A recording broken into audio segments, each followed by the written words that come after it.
back to CNNN, the Completely Normal News Network reporting on normal news. I'm Hudson Sprinkles. And I am Vogue Lamb, here with Hudson Sprinkles, back with another week's normal news reported normally. Yeah. Where's my coffee, Volgrim? I asked you like an hour ago. You never asked me to get your coffee. Yes, I did.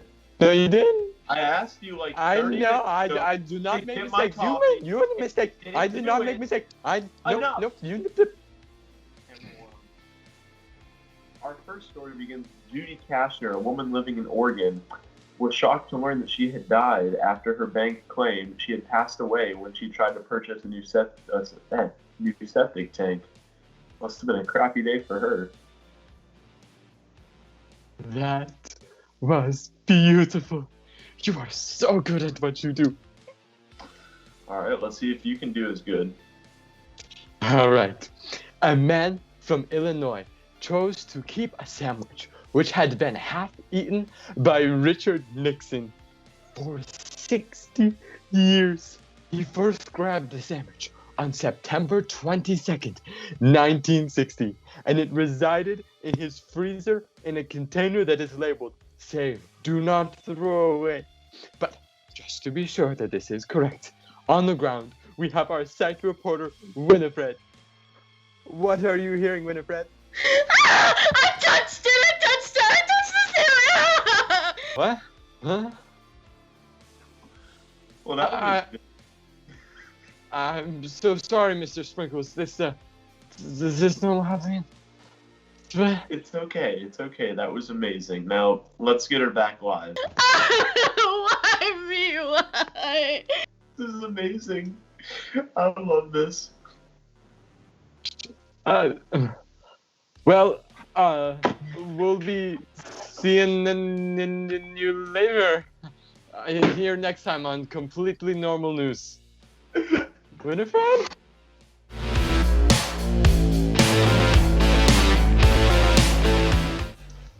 What is up, everybody? Welcome to episode 28 of the Crossroads Student Show. We are excited to be here, but now you'll notice we're missing a few students. We're missing Anna Vader. She, unfortunately, decided to get rid of all of her teeth this week in a horrible motorcycle accident, I think. That's the second time she's done that. What did she tell you, Naomi? What happened to her teeth? She told me that she just didn't want them anymore, so she just got rid of them. Fashion statement. Fashion statement is what she told you, Joel? Interesting. Steven, what did she tell you about her teeth? I mean, I'm pretty sure they're like jellyfish right now. So. And Mark, what did she tell you about her teeth? Why she got rid of them? She told me that she was going to move to the mountains and she wanted to fit into West Virginia. No, in all seriousness, she had wisdom teeth removal, but since she couldn't be here, she shot a quick video for you just saying hi to Crossroads students. Let's see what she had to say.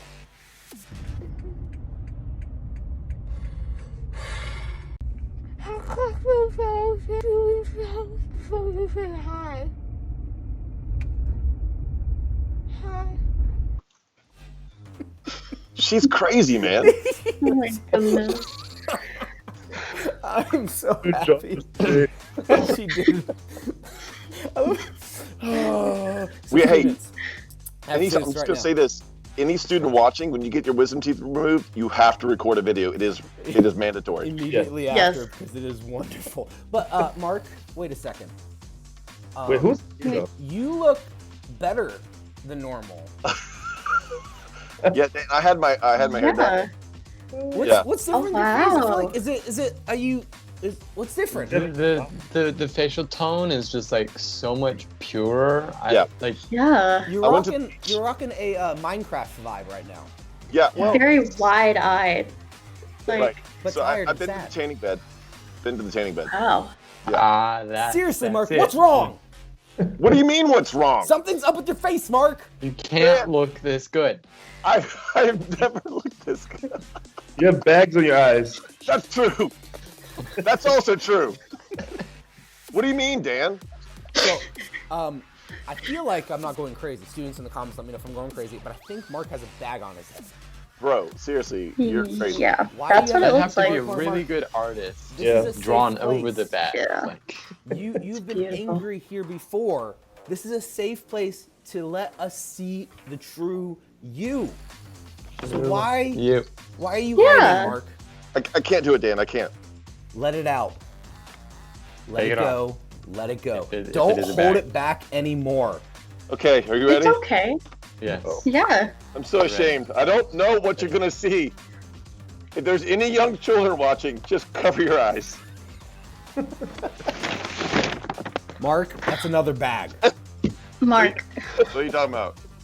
See, worked this for time we Deadpool. know it's a bag because This there is- wasn't a drawing on it. You have no eye. Yeah, no drawing on this one. Like, where'd your eyes go, Mark? Where'd your nose go, Mark? Where'd your mouth go, Mark? Where'd you I go, only had Mark? time to draw on the first bag.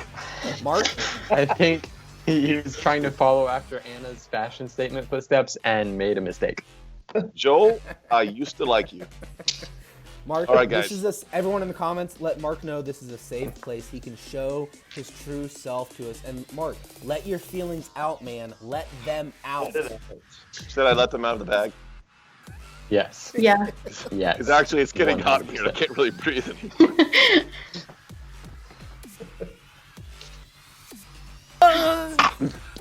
Oh my God! Don't look at me! Don't look at me! That's not Mark. Turn away. Who was that? Mark, someone's in your office. Mark. It's Manthony. It's me. Hi, Dan, Anthony. it's me. Naomi, what's wrong with you? Why I are don't you like gasping at me? I don't I like. don't like that. You're swishing your teeth, Joel. Why? I may have vomited. You guys, I was hoping to do this in a nice way, but now I'm gonna have to get angry with you and at you. I have never, ever felt this kind of rage and anger before. This need to let it out of the bag, but also such a deep feeling of remorse, sadness, and lack of purpose. I am a glass case of emotions right now. I am angry at you, Mark Stroop. I am angry at you. Wait. I'm angry at me. And here's my reason why. It's gone. It's gone. My wife's birthday was on October 3rd, and she said, you should really shave it. And I thought it'd be a good idea, but no! It was a bad idea. She's not gonna leave me. So, I mean, why didn't I just keep it? I'm angry because my once beautiful face blanket is now gone. Just gone! What now took 6 long quarantine months to grow of constant grooming and face-scaping and beard bombing. Beard washing also. Ever so manly brushstrokes as I counted to 100 every time. It's all gone. It's all over. My Mark Maine on my face is now gone. Welcome to the clean shaven club, Mark. You are one of us. I don't like it, Dan. I don't like it. I mean, my face no longer matches the opening of this show. What have I done? I don't feel like I fit in anymore. Do you need a hug, man? I need a hug, and I want you to hold my hand. Where were you when I was shaving? I needed that comfort, Stevon. I thought we talked about this. I thought When I broke down and shaved, you said you were going to be there for me. Where were you? you were gonna be beard gang for life, man. What happened, man? Sorry, I don't mean to be angry at you. I'm really angry at myself. Yeah. I'm at a loss, everyone. Beards have been revered all throughout history, and I have just broken that consistency, and now I'm cursed. Did you know that in the Victorian era, doctors once prescribed beards as a way to prevent illness? Because a thick beard could act as a filter to help trap the harmful particles before entering the mouth. No. Now I'm just gonna get sick. What am I gonna do, Joel? I don't care. Here's Stop. what I say. I also found out that a study once said beards play into the influence of people's perception of man's status and culture. And now my kids and my wife no longer know who I am, nor do they want to be with me. I don't know what to do. I once made them awesome, and now their status is lowered and plummeted because of me. How will I ever enter a hipster coffee shop again? I mean, I've lost all respect for you, man. Like, I don't even care to Dan, talk no, to you. Dan, come back. Dan, we've had 6 years of working. No, Dan! Dan! Wow. I'm back for Our Stevon, and that's falling it. apart. Lastly, I now no longer have natural defenses against jellyfish. Yeah. You know it too, Anna. didn't you? That's why you haven't shaved yours, Stevon. Yes, everybody knows that beards can play protective. It makes protection against jellyfish. If you ever find yourself preparing to long-distance competitive swim across the ocean, consider growing a beard to its maximum length for maximum protection. For instance, the first man to cycle, swim, or run an entire length of Great Britain, his name is Sean Conway, kept a beard to stop jellyfish from stinging his face in water. Did you know that? No. No. Now it's gone. Let it be known. Henceforth, the beard will return. That's all. I'm done. Wow. Well, put that back on your head. Let's do comment of the week. That's better. Comment of the week. Mark, that might have been the most glorious rant you have ever done in the history of the Crossroads Student Show. I thank Do you. it for the gram. I thank you for my parents and their lives. May they be longer-ish. I thank you for my children. May they be beautiful like your beard was. Oh, thank you, Dan. Past tense. So comment of the week, we have comments every week. Every week, students, make sure you are liking and you are sharing and you are commenting. And we see the comments and we bring them over and share them with you, the ones that we enjoy. So Naomi, Joel, I believe you both had one to share. Joel, what did you have to share this week on the comment of the week? Yes, I have one from Abstract Shadow, and it says, quote, "Screams," end quote, attracts the capital letters entire and capital letters neighborhood. Someone calls 911, and now I have to explain to all of these people what just happened. Red, angry face. Did the quote actually say quote? It says a little No. asterisk by it, but the context is I told Abstract Shadow to invite all his friends. If he had to go outside and scream because he doesn't have social media, he should do it. Because anything it takes to let people know about the show is worth it. If it takes shaving your beard, Stevon, next week. No, on it's you. Let's just say next week, if we hit Screaming. 75 people watching live, Stevon will shave his face. Nope. 75. I'd rather keep my wife. She would leave me if I cut my beard. Some things are worth it, I've heard that Stevon. too. That's shallow. Hey, Naomi. Shallow. Naomi, do you have a comment to share with us? I do. My comment of the week was from Noah T. He said, "Grace, Christianity wasn't everywhere in the beginning, so people came up with ideas of ways that they were made, and the conclusion was other gods." So deep. We had an incredible conversation in the comments. That's a last Wake week. Forest campus student right there. That's why he's so smart. Students this week in the comments, as we have our dialogue here in a minute, as you watch the video from this past Sunday here in a minute, the comments or conversations like that can happen. I'm so happy that we're continuing to do this. Why are you whispering? Why aren't you? Because I'm scared that I was too loud and I scared your beard away, Mark. That's what happened. It actually just got sucked back into the follicles. Went back into the. It's actually inside my mouth, and it's so itchy right now. So itchy. Sorry. So it's like a hairball? Oh, it's a beard ball? Anyway, this week in the internet, should we do that? Yep. Comments, should Do we it. do it? Yes. Yes, we. Yeah. Comments, say yes. Say yes if you want to see it. Waiting, waiting, waiting. Yes. Waiting, Do it, Dan. waiting, waiting, Drop it. waiting, waiting. Yes, do it. They might cancel Halloween! What am I gonna do? Trick or treat on Zoom? No! Oh, hey there, buddy! Trick or treat? You wanna send me a virtual candy bar? No! I don't need a lot, coffee's only a dime. We're living in the sunlight, loving in the moonlight, having a wonderful time.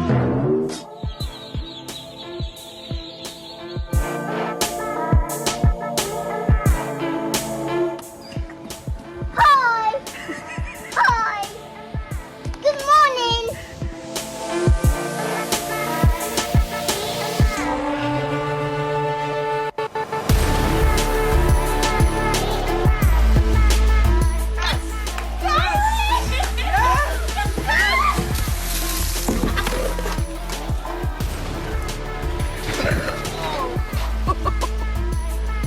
So, Saturday night, the big night, date night, Saturday night, Saturday night. No plans, huh? Not a one.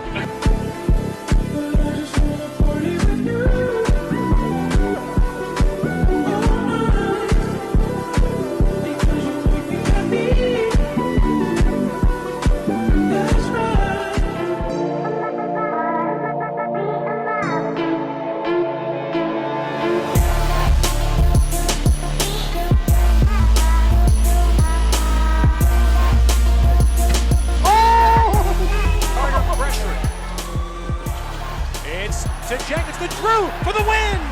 Go! Can you take me far away? Give me a star to reach for. Tell me what it takes.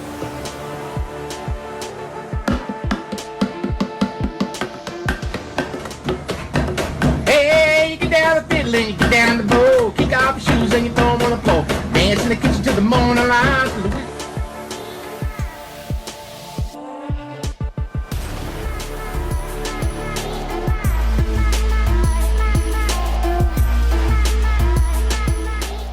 So we have a series we're in called The GOAT, and the title is this, The Greatest Debate. And so I got a question for you. Who is the greatest? And you're probably like, okay, who's the greatest you're talking about? Okay, I love basketball. It's one of my favorite sports. But there's an argument out here. It's simple. You probably heard it before. Is it LeBron? Is it Kobe? Is it Jordan? Like, who's the greatest? Like, who do you think is the greatest? I want you to scream back at me. Is it LeBron? Is it Kobe? Jordan? Okay, I got somebody saying Jordan. Like, no, that's it. There's nobody else that thinks it's Kobe. Nobody thinks it's LeBron. It's because you guys are from North Carolina. Of course you're going to pick Jordan. So today, I want to dive into that conversation real quick and talk about the greatest debate. This is the greatest debate of all time. It says this. It says a dispute, which is a debate, a dispute also arose among them as to which of them was to be regarded as the greatest. Somebody say greatest. I was weak. Somebody say greatest. And he said to them, the kings of the Gentiles exercise lordship over them, and those in authority over them are called benefactors. Basically, that means you benefit from it. Next verse, it says this, but not so with you. Rather, let the greatest among you become as the youngest, and the leader as one who serves. For who is the greatest? It says one who reclines at table, or the one who serves. It is not the one who reclines at the table, but I am among you, as the one who serves. This is Jesus talking. And so a debate actually leads to discussion, right? Jesus is speaking to these very dysfunctional disciples because honestly, Jesus has just told them about his death, and they're debating and having a dispute. He's literally telling them, I'm about to go on the cross, give my life for you and I. And then he even tells them about the betrayal that he would face. And they go, literally, if you read the scripture, go later on, check it, the verse before it, they are literally arguing about this debate and dispute, and Jesus just talked about how he's going to die. That's horrible. Like, if you tell somebody, I want to die tomorrow, and then somebody start arguing about something else, how would that make you feel? Like, I know Jesus felt like, man, do you guys even care about me? But all they wanted to know was the simple question, who is the greatest? And so Jesus surprised them with this response. He said this, and we're going to read into the next verse. But before we go there, he was trying to show them in this particular passage that it wasn't about your gifts. Like, the greatest doesn't stand only on your gifts and your grandeur, right? It's not about, how impressive and special you are, right? And so point number one, I want you to write this down. Greatness is determined by service, not status. Greatness is determined by service, not status. My question to you today is, how are you serving others? How are you serving others? Are you serving people in your community, in your schools? Maybe it's your parents. They ask you to clean your room. That could be a service. That could be a way you can serve, right? Like, how would you know? Like, you're probably like, I don't know if I serve or do I have service, or is it about status? Well, let's play this game. Would you rather? Okay? It's very simple. Would you rather get down or get up? Would you rather get down or get up? Like, you can answer that in your mind. You don't have to say it out loud. Would you rather be the one that would get down and serve, or someone that would get up and sit around and wait for someone to serve them? See, we live in a world that's so service-based and so service-centric that they're waiting for someone to serve them and do for them and do all these different things. But who's going to be the servant? Who's going to be the one that serves? And that's why this is the greatest debate that we are still figuring out. And so Luke chapter 22 and verse 27, it says this. I'm going to reiterate this. It says, for who is the greater? This is God speaking. One who reclines at table or one who serves? It's simple. Is it the one who sits or serves? Is it the one who sits or serves? Is it the one who sits at the table, or is it the one who serves at the table? See, Jesus is talking to these guys, and he says in that following verse, that same verse, he says, Is it not the one who reclines at table, but I am among you as the one who serves? This is Jesus speaking. Like, have you ever went out to eat, right? And a waiter walks up to your table. How do they serve you? They have their arm out. They have a napkin over their arm, depending on the place you go. Maybe McDonald's, they don't do that. But they're making themselves available to you because they're serving you, right? They make themselves available. It's all about their posture, right? So the next point is this. Greatness isn't about a position, but a posture. Say it's not about a position. Say it's not about a position. It's about a posture. I'll say it's about a posture. That's the part you got to get, right? So how have you postured yourself for greatness? How have you postured yourself to be the greatest, right? Like, better question, how have you allowed God, who is the greatest, to be great in your life or situation? Have you allowed him to step in, right? Is he the sole reason for your being?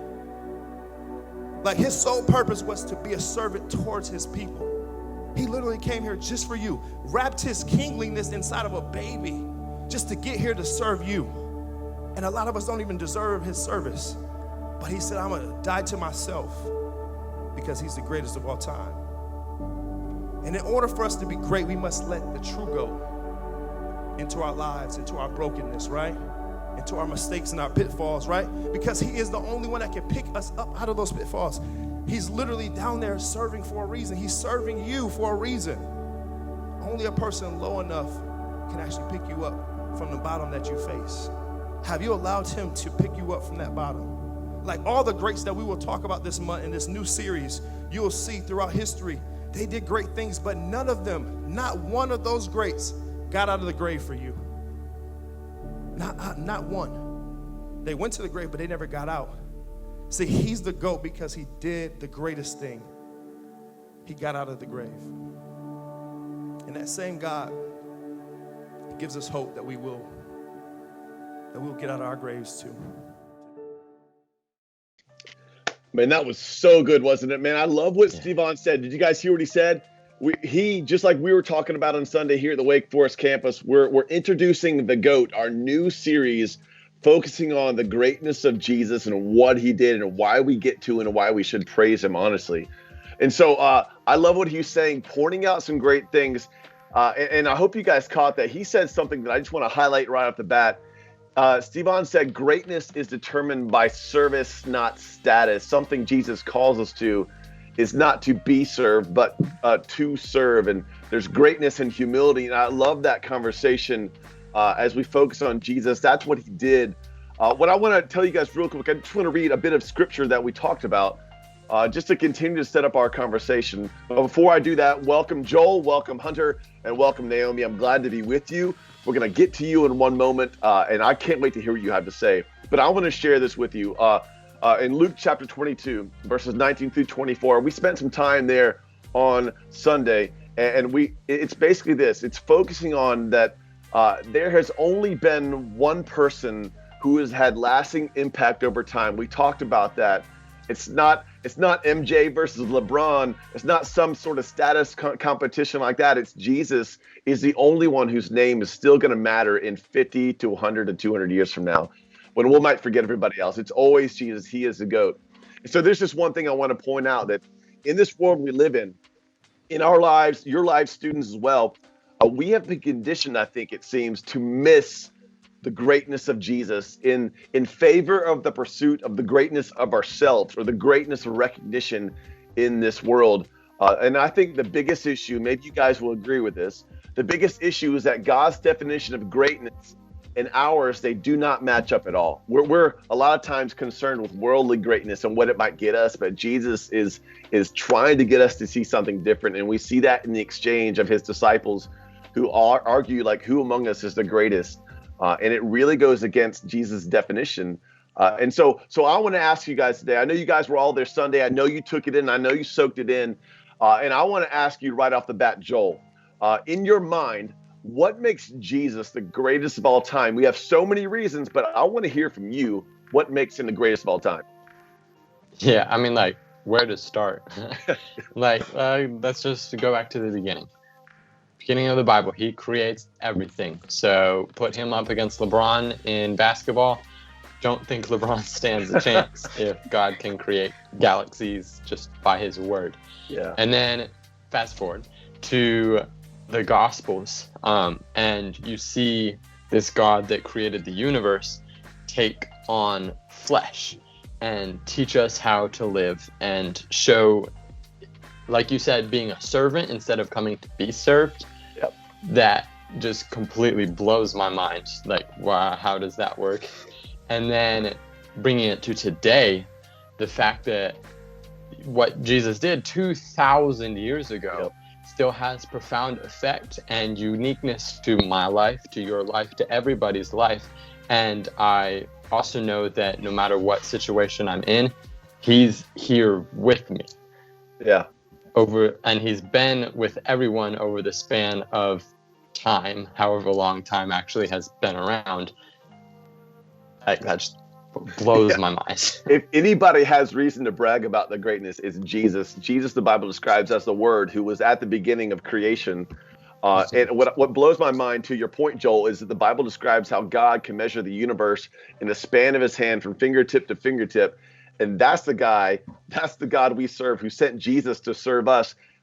Blows my mind, right? And it leads me to this thought that this is what Stevon said, too, in what you just heard.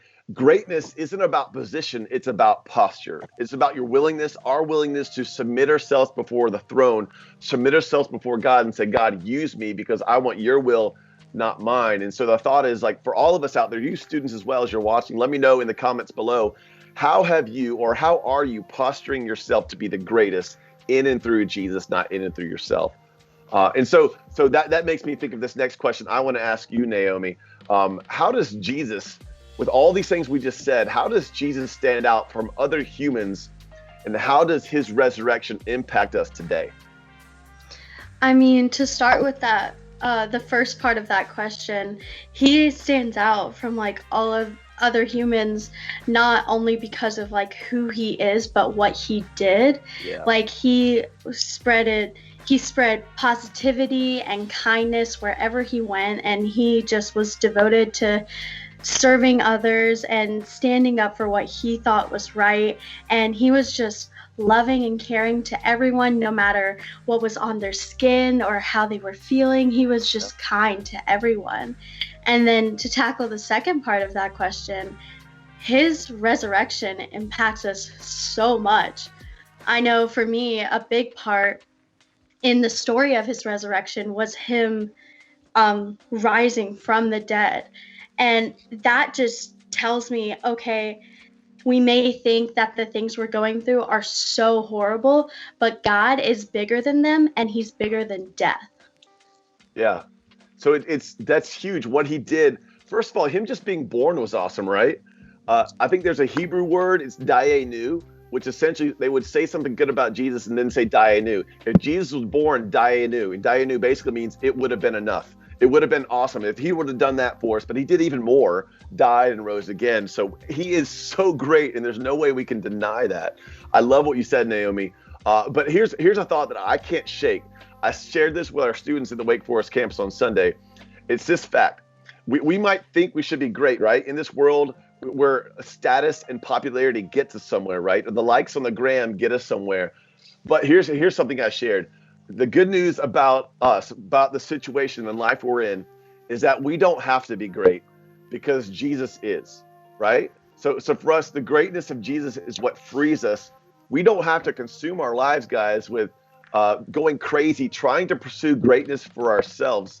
But instead, because of Jesus, we get to do something great. We get to make much of him so other people can know about him who don't yet know him, right? And so we can battle against things like pride by doing something great, by denying ourselves so someone else can get to know who the GOAT really is.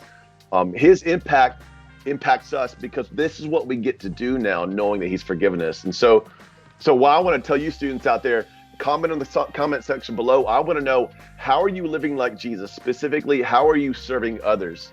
Luke 22:27 said this, and Stevon and I both preached about this on Sunday. For who is greater, one who reclines at the table or one who serves? Is the one who's sitting more powerful or the one who serves? What's the better action? I would argue, guys, as Christians, we can't just sit through our faith and through our lives. We have to be active. We have to serve, right? And so it's all about a posture and attitude. And so, Hunter, I want to ask you this question, man, to kind of wrap it up. Jesus is real and active today, right? He is there in our fear. He's there in our anxiety. He's there in our mental battles. A lot of the stuff we're going to be talking through the rest of our series, The GOAT.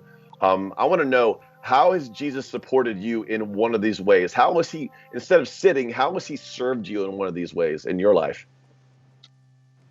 A couple of days ago, actually, something bad happened, and I don't want to get into like the details, but something happened, and I was worried that I couldn't fix it, and so I just went outside and I sat on my porch and I just prayed.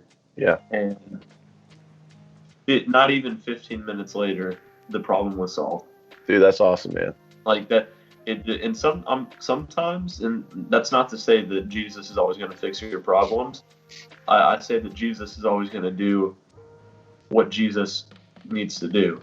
So if sometimes your problems will be fixed, sometimes your problems won't be fixed, but it's all for a reason. So he'll be there for you. Yeah, man. Sometimes he'll let you go through your problems. The answer might not be yes, but it might be sit in your problems for a while and see how faithful I am even in your problems, man. That's so good about Jesus. That's how he serves us, man. Not just dying on the cross, but he's sitting on the throne, reigning and ruling above all things, and he still chooses to serve little of you and me. Guys, Joel, Hunter, Naomi, thanks so much for joining us. I really appreciate, guys, everything you bring to the show. Great conversation tonight.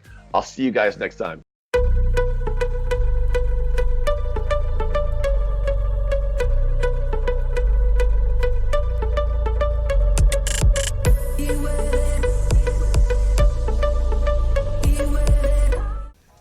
Yeah, so if you're new here, we're so excited for you to be here.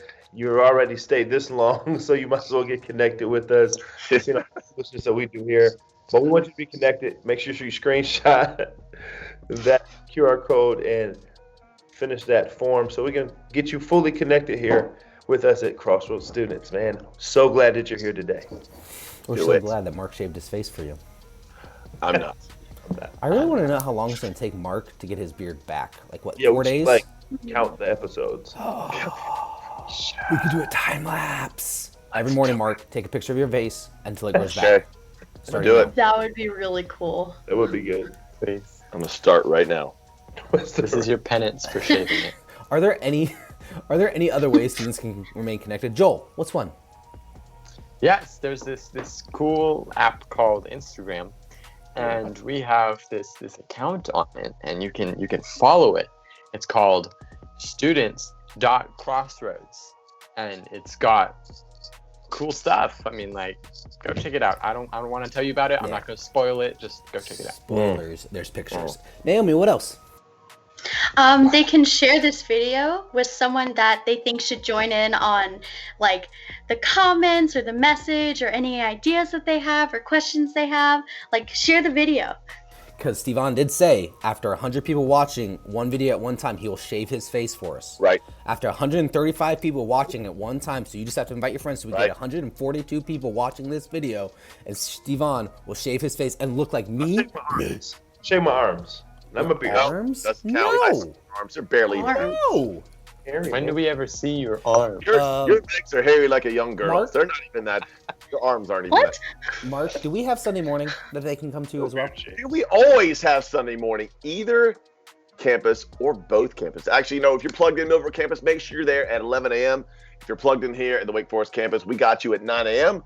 and at 11 a.m. every week. Make sure you RSVP at the beginning of every week, because by now, you should be thinking about it. So make sure you talk to your parents too. Don't forget to subscribe to this channel. That's also a good way to do it.